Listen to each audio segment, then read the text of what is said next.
Hello everyone, my name is Laureate. I'm a design engineer, and if you just joined us, this is the course on digitizing manufacturing. And the focus of our program is on 3D modeling. In our previous lesson, I gave you a brief introduction into 3D modeling, and today we want to dive into the history of 3D designing. So the pioneering of 3D modeling is credited to a man named Ivan Sutherland, who was the first man to create a program to run a 3D design. And the name of that program was a Sketchpad. And it was designed to be able to accomplish basic 3D models such as cubes or prisms. Now, the invention of the Sketchpad was a very important accomplishment in the 1970s. One of the reasons is that it aided in people patronizing computers, because at the time, the average man did not own a computer.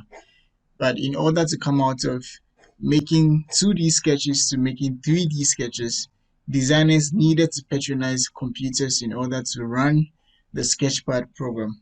Now, one of the very good things that Sketchpad did for the world was the eradication of vanishing points, which was done on 2D designs. The vanishing points are the points where parallel lines meet in sketches, and the emphasis is on the horizontal lines, trying to give you a visual effect.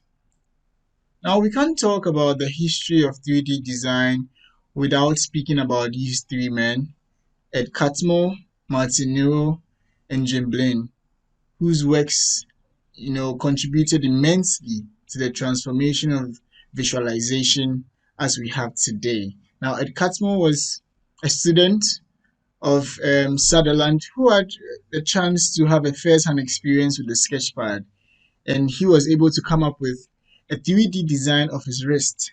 And Martin Nero designed the teapot in 3D, and it later became known as the Newell's teapot, which is the hello world of 3D designing today. Jim Blaine also went forward to work with NASA, where he accomplished great feats in 3D animation.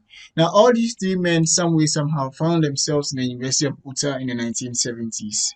Without the works of these men, 3D modeling wouldn't be where it is today. So this is what we have for you for today for the history of 3D modeling. See you in the next lesson when we talk about the types of 3D modeling softwares available. Thank you.